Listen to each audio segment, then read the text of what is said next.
2017 경상일보 신춘문예 시 당선작 고래를 격려하며 김예진. 외벽에 녹슨 고래 몇 마리 물 바깥으로 나와 숨을 쉰 흔적, 그 숨을 찾는 심장 소리가 손끝에서 떨렸다. 혼신을 다해 호기롭게 살았을 먼 우주를 되짚어도 더 이상의 숨은 없다. 때때로 바람이었다가 절벽이었다가 수세기의 흔적이 수천 년의 거리에서 천변 방구들을 서성였을 내세의 염원과 사랑을 갈구하는 수단이 소나기의 힘이었다면, 피눈물로 쪼아서 새긴 그 기원이 울음에 갇혀 해답을 기다리는 동안 눈물처럼 후두둑 떨어지는 늙은 고래가 볼모로 잡혀있다. 녹슨 세월이 한데 엉겨붙어서 아직 물을 건너지 못한 배고픔과 서러움, 매질과 학대와 손가락질, 슬픈 작살에 핏물이 번지고 뼈와 살이 바람으로 흩어지고 다른 행성에 잘못 온 것처럼 가압류 딱지가 붙어버린 고대의 정막은 한겨울처럼 쓸쓸하고 세상의 기억은 겨울 끝에 머물러 있다. 고래를 격려하며 김예진 시인의 시입니다. 이 고래는 진짜 고래가 아니고 아마 그 방구대 암각화, 그러니까 울산에 있는 울주군 방구대 암각화 유명하죠. 전 세계적으로. 아마 그 암각화 중에서 전 세계에서 가장 오래된 암각화일 겁니다. 근데 그게 아무튼 물에 잠기게 됐나 봐요. 그래서 굉장히 그 우리나라 문화재에 대한 어떤 태도가 참 한국이 별로 안 좋은 것 같아요. 다른 건 대단히 많이 발전하는데 그런 어떤 문화적 관념이 많이 안 좋은 것 같습니다. 어떻게 시설을 했다고는 들었는데 그래도 자꾸 물에 잠긴다고 해요. 분명히 잘할 수도 있을 텐데 그 암각화를 보존할 생각이 우리 한국 사람들한테는 없는 건지 좀 안타깝습니다. 네, 아무튼 굉장히 오래됐대요. 근데 그게 물에 잠기는 것 때문에 이 시인께서 한번 방문을 했던가, 그런 것 같아요. 그때 그래서 고래를 격려한다고 해요. 뭐 거기 고래 사냥하는 그림도 있고 물고기가 참 다양하더라고요. 근데 그림이 조금 그 초등학생이 그린 듯한 그런 느낌의 그림이에요. 왜 그렇게 그렸을까요?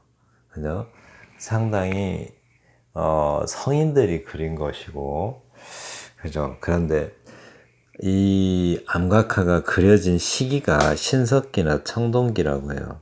근데 굉장히 좀 그 유치원생이나 뭐 초등학생이 그렸을 법한 그런 모양의 그림을 그렸어요. 그렇게 그린 데는 분명히 이유가 있을 겁니다. 네, 한번 보겠습니다. 외벽에 녹슨 고래 몇 마리 물 바깥으로 나와 숨을 쉰 흔적, 그 숨을 찾는 심장 소리가 손끝에서 떨렸다. 녹슨이라고 했는데 외벽에 녹슨 고래 한 마리. 바위 전면에 고래 그림이 있는데 녹슨 고래라고 했어요. 사실 녹이 쓴었다기보다는 시간의 때 어떤 바위의 무늬를 보면서 한 말일 수도 있고 아니면 시간의 때를 가리켜서 한 말일 수도 있고 또 어쩌면 풍화작용을 거쳐서 뭐라고 그러죠? erosion. 침식이라고 하나요? 침식이 점점점 닳아져 가지고 바위가 그림이 지워지는 흔적들 뭐 그런 모습들을 보면서 녹슨 고래 몇 마리라고 한 것 같아요. 그래서 고대 고래를 보면서 그 물 바깥으로 나와서 숨을 쉰 흔적으로 그런 문양을 보면서 고래가 숨을 쉰 흔적이었을 것이다 라고 화자가 생각한 것 같습니다. 그리고 그 숨을 참는 심장 소리가 손끝에서 떨렸다라고 했는데요. 이 심장 소리는 화자의 심장 소리겠죠. 어쩌면 설렘, 그죠? 설렘이 그러니까 고대 고래의 그림을 보면서 어떤 고대 고래의 숨결을 느껴보려고 하면서 그런 어떤 들뜬 마음 또는 설렘 마음을 이렇게 표현한 것 같습니다. 혼신을 다해 호기롭게 살았을 먼 우주를 태집어도 더 이상의 숨은 없다. 고래가 그렇죠. 그 당시에 고대 벽화에서 그러니까 벽화에서 화자가 느끼는 어떤 그 고래의 숨결 고래는 뭔가 좀 내뿜는 듯한 아주 강렬한 숨을 쉬죠. 하늘로 막 물도 뿜고 그러면서 숨을 쉬는데 그런 어떤 숨결을 이렇게 표현한 것 같아요. 또 화자 자신이 그렇게 상상을 하는 거겠죠. 네. 때때로 바람이었다가 절벽이었다가 표현 참 잘한 것 같아요. 시적인 이런 게 바로 시적인 표현이죠. 그 벽에 그린 어떤 그림을 보고 때로는 바람이었다라고 하고 또 때로는 절벽이었다라고 해요. 그 그림은 때로는 바람으로 존재하고 때로는 절벽으로 존재했다는 거죠. 그 그림 자체가.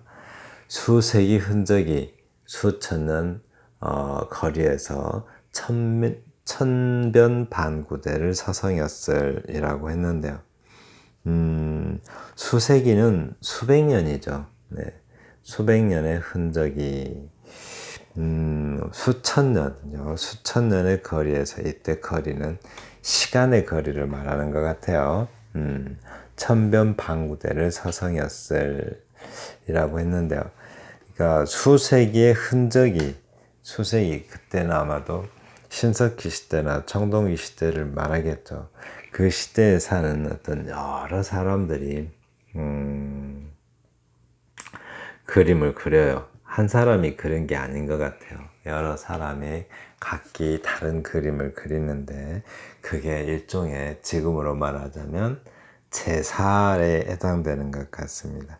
제사를 지내면서 거기에다가 그림을 그려서 바친 것 같아요. 그러니까 일종의 어떤 소망 또는 뭐 희망에 대한 어떤 기도 의식 같은 거 기도를 하면서 이렇게 그림을 그리고 또 그 소원을 담아서 그 그림에다가 소원을 담아서 표현했던 것 같아요. 근데 매번 여러 사람이 각자의 어떤 소원을 빌었겠죠. 그래서 여러 가지 전문성이 없는 그런 그림들이 그려져서 남아있다고 합니다. 네. 천변반구대라고 했는데요. 천변. 그러니까 거기 무슨 강이 있죠. 태화강이라고 들은 것 같은데 그 강 지류인 것 같아요. 그 지류의 천변. 네, 하천의 가장자리 물가를 말하죠. 방구대. 방구대 암각하니까 방구대가 나오네요. 이렇게. 방구대를 서성였을이라고 하는데 방구대는 한자로 소반반자에 거북구자 써요. 그리고 대는 대대자인데 한마디로 소반처럼 또는 거북 등딱지처럼 생긴 어떤 지대를 가리켜서 방구대라고 합니다. 근데 방구대를 서성였을이라고 하는 걸로 봐서 늘 그 자리에 있었음을 이렇게 시적으로 표현한 듯해요. 수천 년 동안 천변방구대에 있었다 이 표현을 마치 서성였을이라고 표현한 것 같아요. 서성일 때는, 그죠? 어딘가에 서성일 때는, 뭔가 좀 노리는 게 있죠. 그래서 그런 어떤 벽화를 보면서 그렇게 방구대 벽화에 그렇게 있었다 해야 되는데, 네, 서성이었다라고 마치 뭔가를 망설이고 있었 듯한 뭐 그런 느낌으로 표현한 것 같아요. 네, 다음. 내세의 염원과 사랑을 갈구하는 수단이 소나기 힘이었다면, 내세의 염원이라 누군가 죽었을 때 저 세상에 가서 잘 살기를 바라는 어떤 그런 간절한 기도를 염원이라고 하죠. 그리고 사랑을 갈구하는 수단이 소나기 힘이었다면, 그러니까 손으로 그렇게 암각화를 그리면서 거기에 어떤 그 소원을 빌죠. 소원, 기원, 뭐 염원, 발원, 축원 뭐 이런 것들을 기원을 해요. 거기에 담아서 그려요. 그러면 이제 그리고 그 소원이 이루어지기를 기다리죠. 네. 바로 그런 수단이었다면 손이, 그죠? 그 소나기가 그런 수단이었다면 하고 소나기의 힘이었다면 하고 표현하고 있습니다. 근데 기다려야 되는데 피눈물로 쪼아서 새긴 그 기원이 울음에 갇혀 해답을 기다리는 동안 눈물처럼 후두둑 떨어지는 늙은 고래가 볼모로 붙잡혀 있다. 녹슨 세월이 한데 엉겨서 라고 표현했는데요. 피눈물로 쪼아서 새겼다 이 말은 간절함의 표현이겠죠. 아주 그랬던 그 시대 그 삶을 살던 사람들의 간절한 표현을 어떤 그 간절함에 대한 표현을 이렇게 한 것 같습니다. 울음에 갇혀 해답을 기다리는 동안이라고 했는데요. 그러니까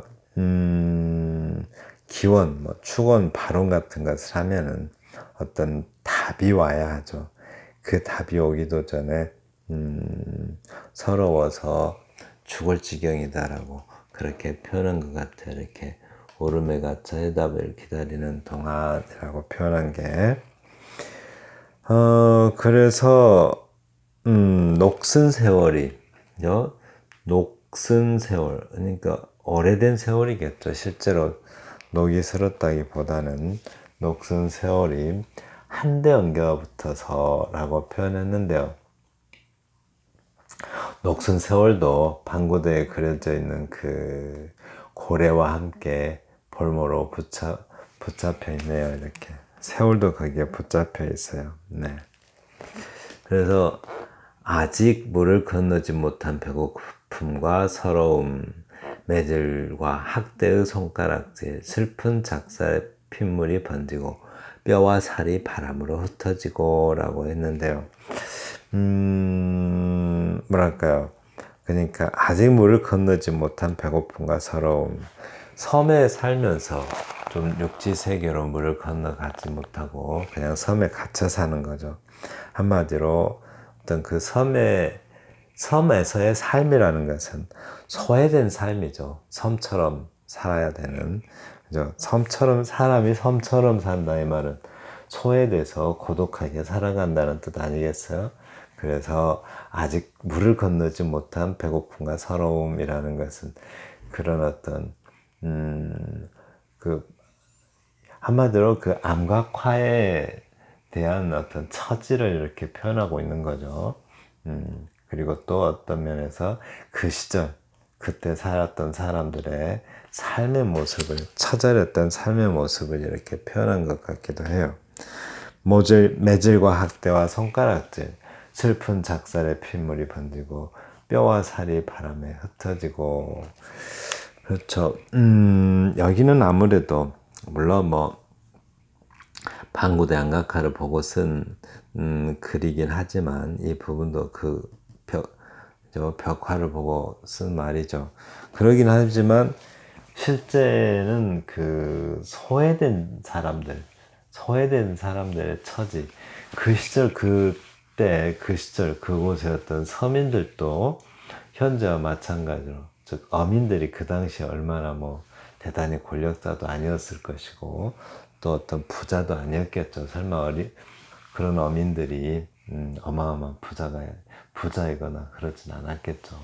그런데 그 당시에 그런 서민들의 또는 어민들의 삶을 이렇게 상상하여 그리고 있는 듯 합니다. 네. 그 다음에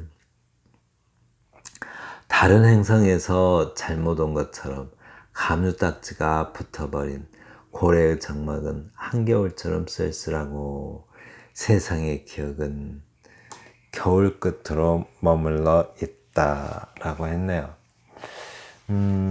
겨울 끝. 겨울도 겨울인데 겨울도 끝. 한 살이를 한 해로 삼고 사는 생명들한테는 겨울은 삶의 종착점이죠. 그래서 삶이 끝나고 죽음으로 가는 시작점이죠. 그런데 그 겨울 끝에 머물러 있다고 해요.